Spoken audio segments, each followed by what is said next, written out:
As always, spacebrony, if you are watching this, please tell me if you do not want this video if you want this video removed from existence. I will do so. Please don't flag. That out of the way, let's continue. A rose is a rose. Chapter 2. Fluttershy. Uh, I'm so sorry. Whatever you need me to do, I'll do it. But what does this have to do with the flyathlon?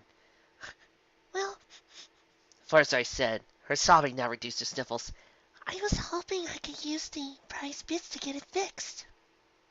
But who will fix it? Do you even know what it's made of? And wait a second.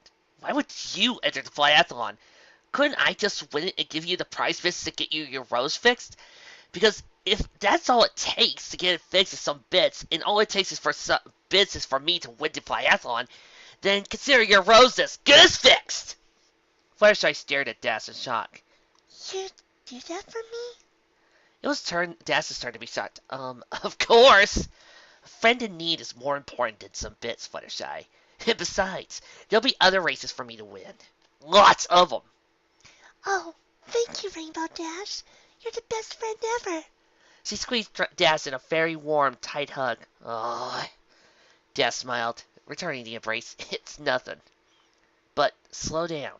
You still haven't mentioned anything about just how in the hay you planned on getting this rose fixed. Well, Fluttershy began, but then realized he had no clue how to go about repairing the mysterious heirloom. She wasn't even sure what it was made of, where it came from, or how old it was. She only knew that it had been her father's. Tears drew dangerously close once more. Hey, Rainbow said quickly. She'd seen herself enough tears for one day, and maybe came a little close to tears herself too. Here's an idea. Why don't we go over to your place and take a look at the rose together? I'm sure we'll think of something. Fluttershy glanced up at her friend, gratitude showing her a smile. I'd like that. Oh, this was only said in season 4. This would be easy. This girl could just go snap and it would be easy. No problem. As they trotted off, side by side, Fluttershy placed a wing on Rainbow Dash's back, pulling her close. Rainbow Dash, you're the best.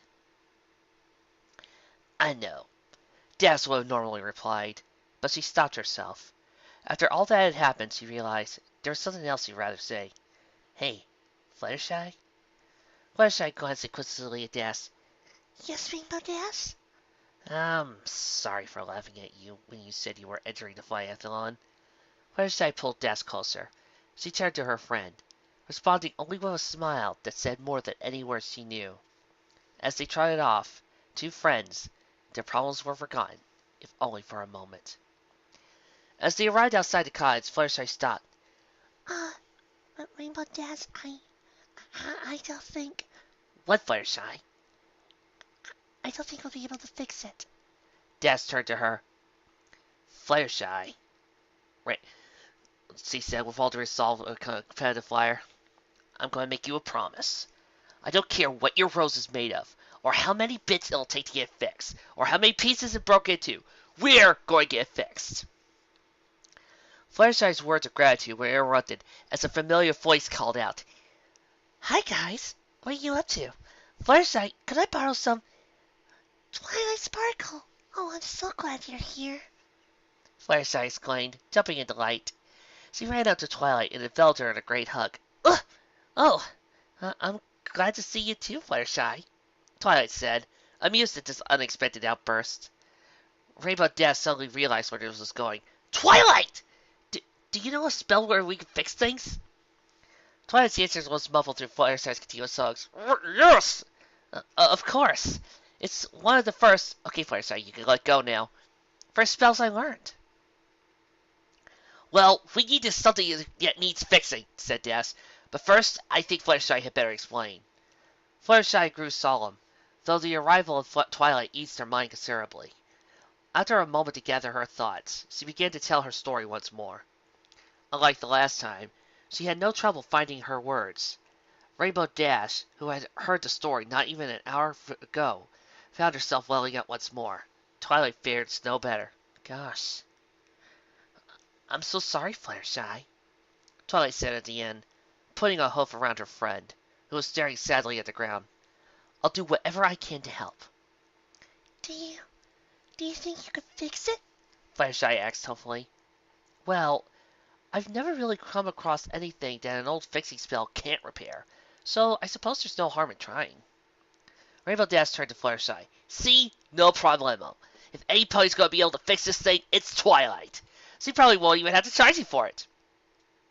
Well, let's give it a shot then, Twilight said, but an unsettling, ominous worry began spreading in the back of her mind. She thought about saying something, but it was probably nothing. Let's see this rose of yours, she said instead. It sat on the floor on a piece of cloth. Rainbow Dash knew from Fluttershy's description that the rose was supposed to be beautiful, but none of her expectations could have prepared for her what she saw. It didn't seem to reflect light as much as to be captured by it, holding it in an embrace, enhancing it, releasing it once more. Dash could see her own disbelieving face in each petal as well as she could see the cloth through them, or the amplified reflection of Twilight next to her. Fluttershy was right, for it seemed to glow. No, Dash realized. It didn't seem to glow. It did glow. The cloth beneath it was colored by the light of purest red and green. It was, simply put, the most beautiful thing Rainbow Dash had ever seen. And it lay to pieces. Fluttershy had each piece assembled so that, together, they made up a crude representation of the rose. Its petals were broken into 3 shards, the stem broken into another 3, and even in its disassembled form, it was mesmerizing. Oh. Twilight was having the same reaction as Rainbow Dash. It's incredible. Do you think you can fix it? Fluttershy was standing on the other end of the cloth, peering anxiously up at Dash and Twilight. Twilight broke her gaze free from the incredible object. I guess I could try. But something about this doesn't seem right, Fluttershy. Oh, come on, Twilight! Dash said, frustrated. Hadn't she heard how much this rose meant to Fluttershy? I've seen you do much harder things with magic than fixing some antique! Alright then. Well, here goes. Twilight backed up, taking a stance several feet in front of the rose, a determined yet worried look upon her face. Her horn began emitting a dim purple light. 1. In the back of her mind, Twilight's apprehension persisted.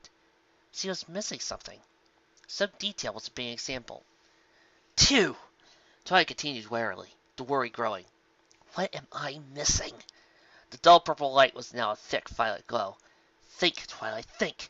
Your earliest lessons with Princess Celestia. Suddenly, realization. She tried to hold it back, but it was too late. The magic had built up inside her, and she had no choice but to release it. 3! The force of the blast flung Rainbow into the wall. Twilight let loose a scream. Ah! Fluttershy was thrown against the table, was collapsed under her weight. For a second, she saw the rose, fully assembled and emitting a bright light. It swam toward her through the air. Fluttershy. The voice, unrecognizable, yet somehow so very familiar, emanated directly from the shining artifact. Lovingly, sadly, it spoke, its words dim, as if they traveled a great distance. Fluttershy, I had hoped that this moment would never come. But see, some poor misguided soul has left us with no choice. What once was mine, now is yours, Fluttershy. I am sorry for laying this burden on you. You have wonderful friends, dear. They won't let you down. Always remember how much I love you. Always remember. The voice faded and the world dimmed as Fluttershy's consciousness slipped away. Rainbow Dash, who had suffered many a hard crash, was the first to regain consciousness. She slowly stood up, holding a hoof to her head. She moaned. A fairly large bump had risen directly on the center of her forehead. I'm a unicorn now, she thought humorously. Suddenly, everything came back. She flew like a shot to where Fluttershy lay. Wooden table fragments littered around her. Shy! Fluttershy! Get up! Are you okay? She nudged the unconscious Pegasus, then rolled her onto her side. When she remembered Twilight, stay right there! She said, though Fluttershy showed no indication of movement. Twi! Can you hear me? Are you okay? Rainbow Dash was growing hysterical. Oh, what happened? My horn is killing me. Twilight slowly got to her feet. Please help me with Fluttershy. I think she's hurt. As Des said this, Twilight took to her hose and sprinted to her injured friend, who lay still where Das had left her. Fluttershy, can you hear me? Are you okay? Twilight's gentle prodding yielded nothing but a soft groan from her friend. Dash, can you fly her to the hospital?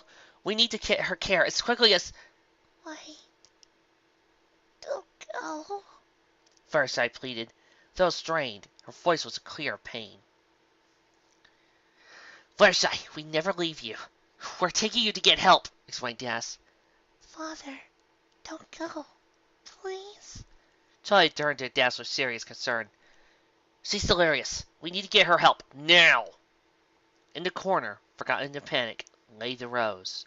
Just as beautiful as ever, just as broken as before.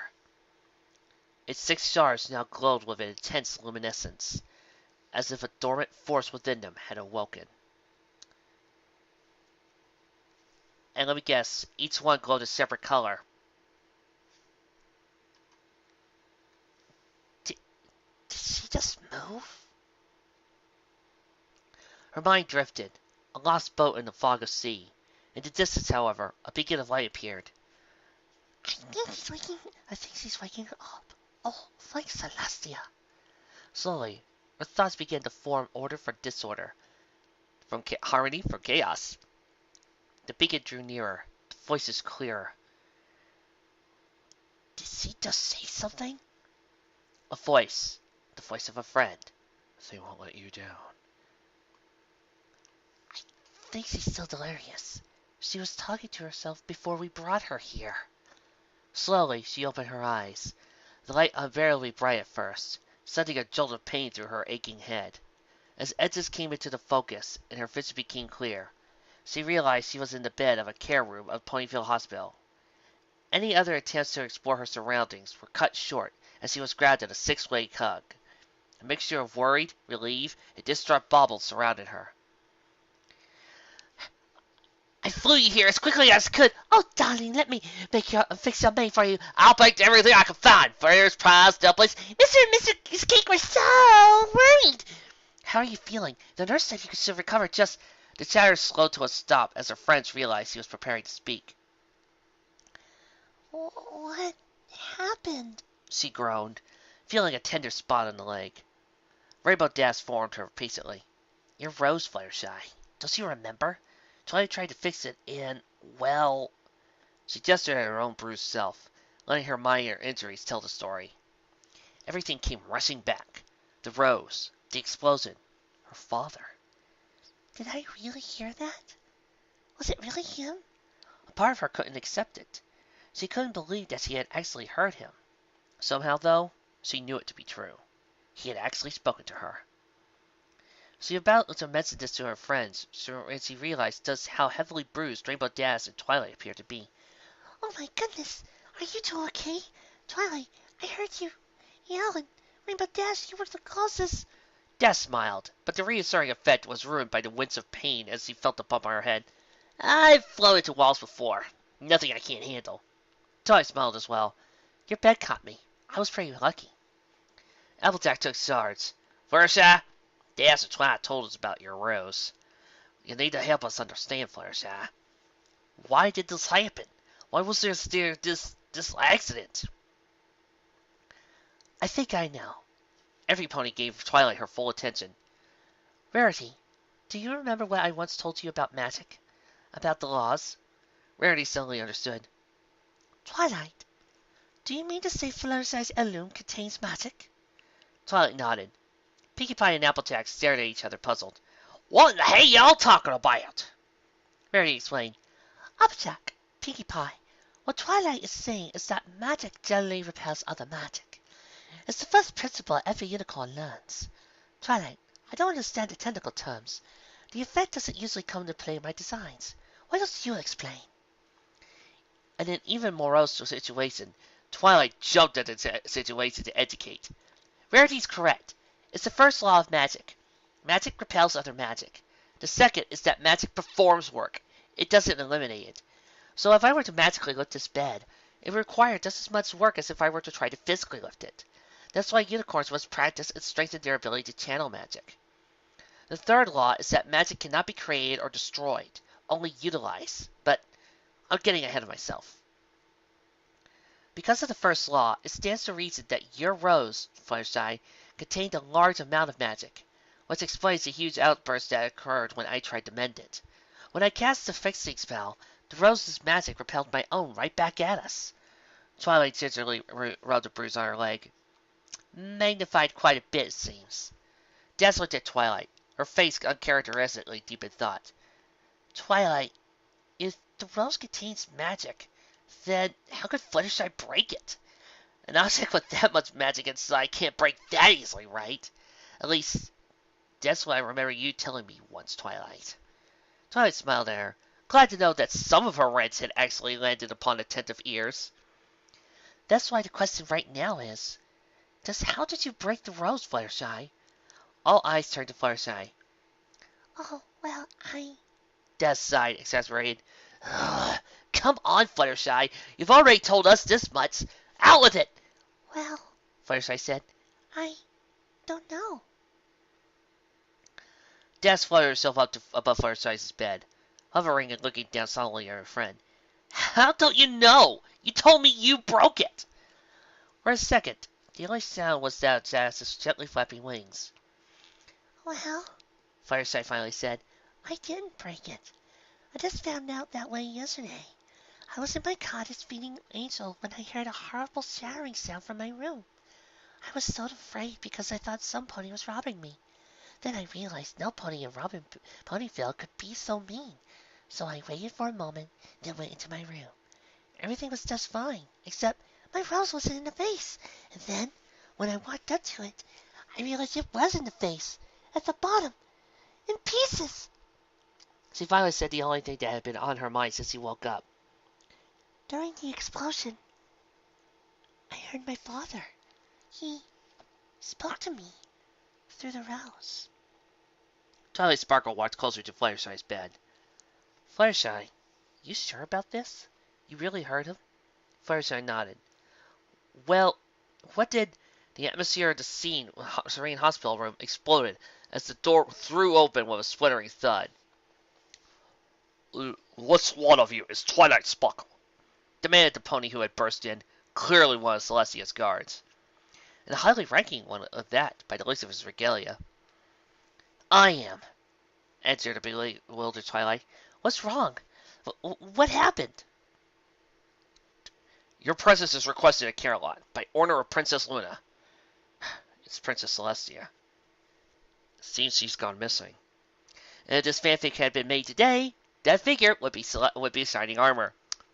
However, this fanfic was made somewhere in early 2012, so we had no... Late 2011, early 2012, so we had no idea that Shining Armor existed just yet. As the pillar crumbled, the black figure grinned. Now all that was left to do was wait. Chapter 3. There aren't many quiet joys like the beautiful spring day in Ponyville. This particular day was a testament to that fact. The park was crowded with ponies enjoying the sunny weather. The only objects in the sky, kites and pegasi, and not a cloud blots the faultless air. Celestia's sun shone as bright and clear as ever. Had this been a normal day, even the studious Twilight Sparkle wouldn't be able to resist its beckoning. Twilight wished desperately that this was a normal day. The guard left wordlessly as she and her 5 friends entered the throne room.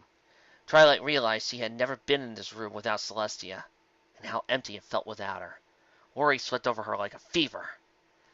Next to the throne stood Luna, her face a bow between grief and distress.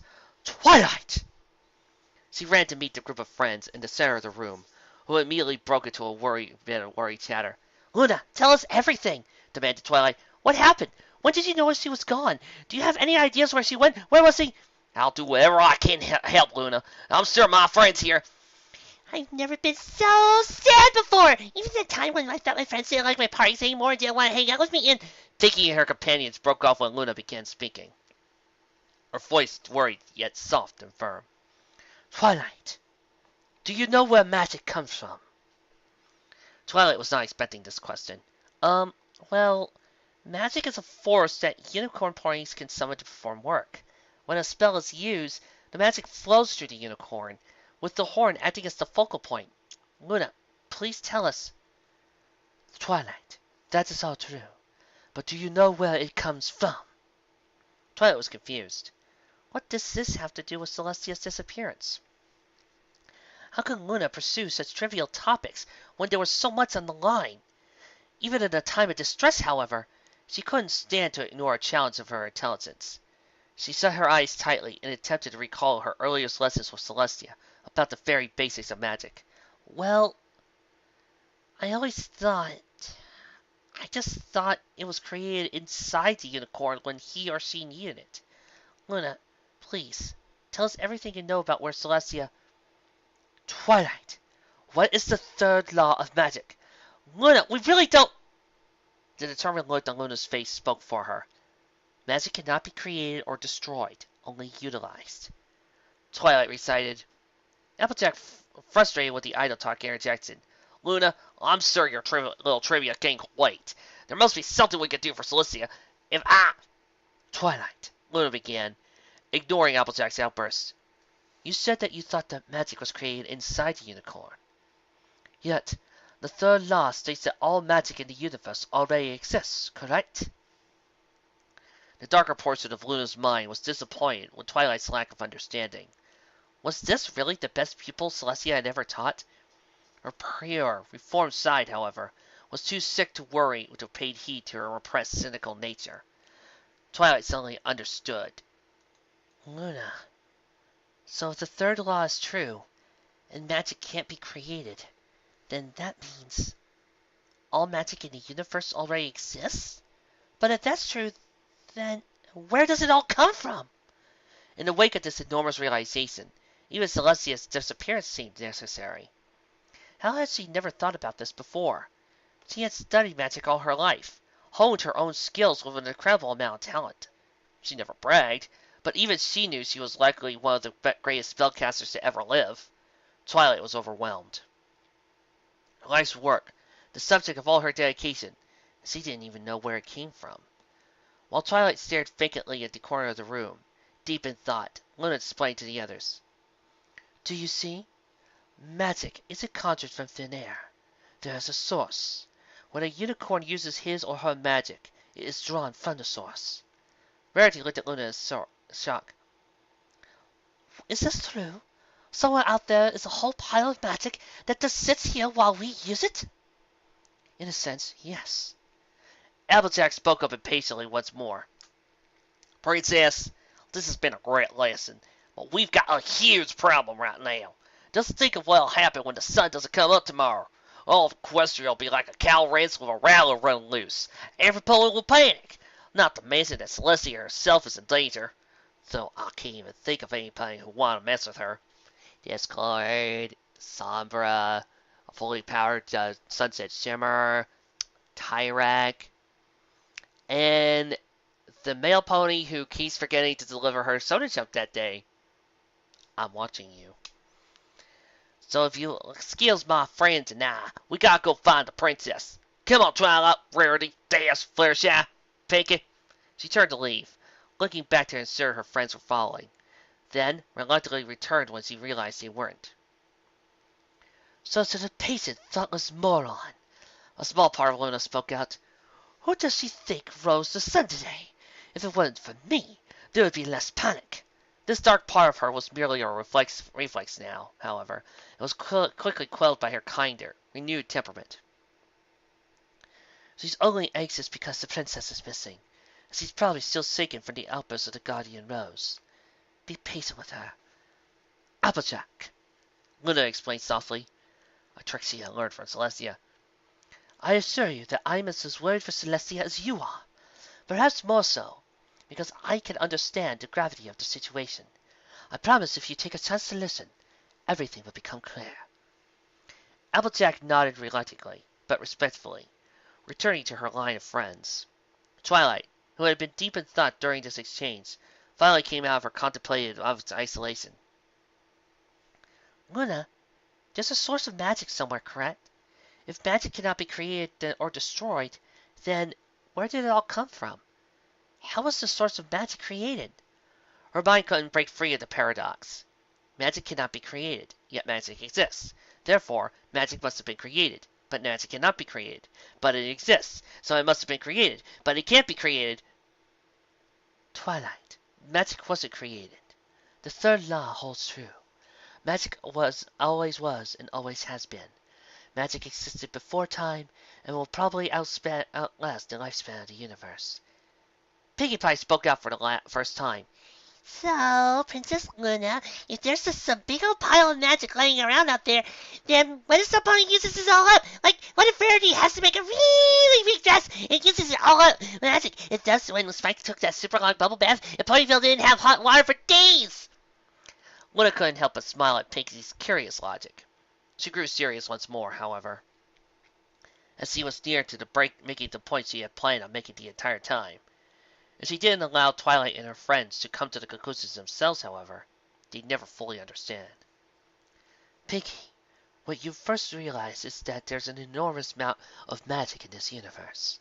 Yes, it is a finite amount, but it is so great that thousands of civilizations will come and go before it even shows signs of shrinking. Even an extremely powerful spell, such as group teleportation, amounts to less than a drop within an ocean the size of a sun. She's there, isn't she? Realized Twilight, amazed and terrified. Wherever this source of magic is, that's where she is. That's how all this fits. Am I right, Luna? Luna nodded. But she didn't get there on her own, did she? Twilight continued. Some pony took her there. Some pony abducted her. Luna nodded once more. He lay in wait in her personal room, and made his move when she retired for the night. But how is this even possible? Raildash shouted furiously. What could any pony have against Celestia? She's the reason that we have everything we have. Even if some pony did want to harm her, how in the world could they get past her defenses? Doesn't she have guards around her all the time? What is the Royal Honor Guard doing right about now? Dash had worked herself into such an outrage that she was fluttering about the room with her wild gestures. He doesn't want to harm Celestia, Luna explained.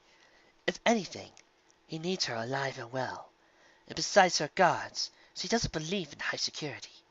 She has such faith in her subjects, and her own abilities, that she's never feared this kind of thing. Luna, who in the hay is this he you're referring to? Applejack demanded. If you know who done it, why aren't we doing something about it right now? That's because there's more than you need to know. Dash pulled at her face in frustration. Well, then just come out and tell us! One of you six is possessing of a very important artifact. Fluttershy, who had been silent the entire time, allow me to express my moment of shock. Gasped. My Rouse? Luna nodded. It is said, long ago, a love-struck unicorn happened upon the location of the Spring of Magic, the source of all magic. The power-hungry fool desired to become the greatest unicorn in Equestria. She hoped to control the entire spring, utilizing all its magic at once. A stunt that could not have only harmed herself, but also the balance of all magic and life in Equestria. When she realized that such power could be hers, she decided to use it the only way a love-blinded man knows, to impress the cult of her affection. She invited him to the secret location and attempted the impossible, to maintain and control the entire store of magic in the spring. Unfortunately, she underestimated the colossal amount of the spring contains, despite its size. Of course, the sheer amount of energy was far too great for her to control, and most of it ended up escaping, seeking out the only living being nearby, her beloved colt. The power was too much for him. As a Pegasus, his body wasn't even accustomed to the tiniest fraction of magic. He died, while the unicorn barely survived, heavily injured. She knew, however, that her time was very short.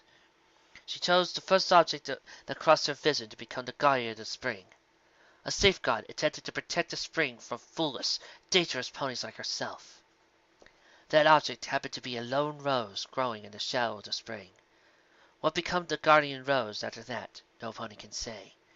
It is rumored that the weakening unicorn used her last ounce of strength to teleport away with the body of her precious love. She was so weak, however, that she couldn't designate a destination, and ended up near a cottage in a field furlongs away from the city. The Pegasus of the cottage took her in, where, for the first and only time, she told her story. She handed him the rose, and despite his attempts to help her, she passed away. Daz's face filled with awe. It's the same rose? That cottage Pegasus must have been some ancestor of Fluttershy or something. It must have been passed down with ages. Ah, that's what I'm talking about! Exclaimed Applejack, happy that they were finally making some presents. It all makes sense now.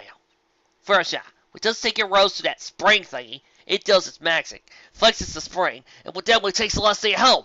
I don't see why we should hesitate for one more apple pick a minute. Fluttershy burst into tears. But it's broken! Now we won't be able to save Princess Celestia. It's all my fault, because somehow it broke and I should have been more careful, but I wasn't. And Luna's calm demeanor crumbled apart. It's broken?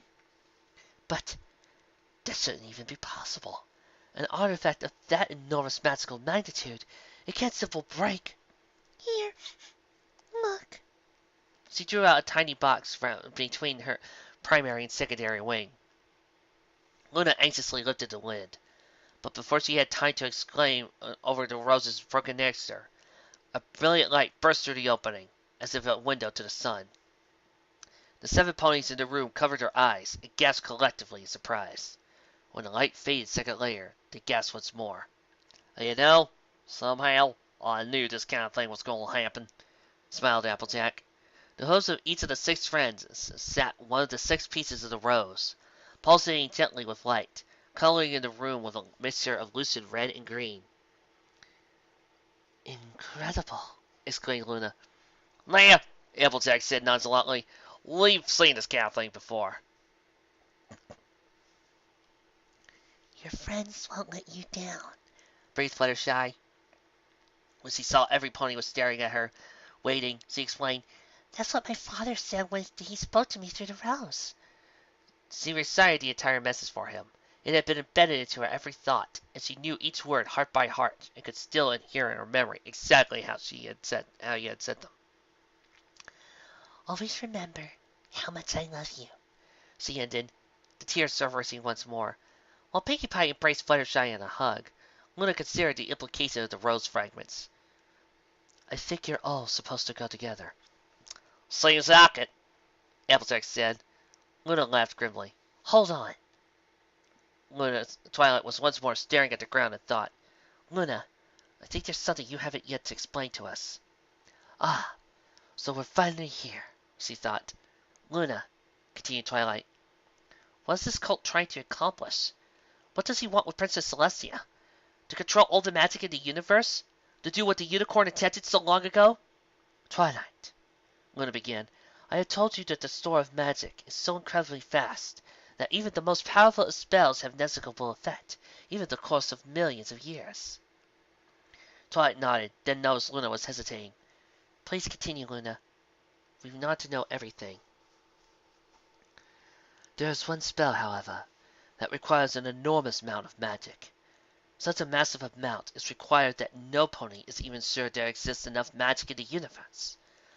A soft wind rolled through the fast room doors of windows, curiously lifting the tasseled corners of the embroidered carpet and pressing gently against the bodies of the 7 ponies, 6 listening in their dread, and 1 speaking in sorrow.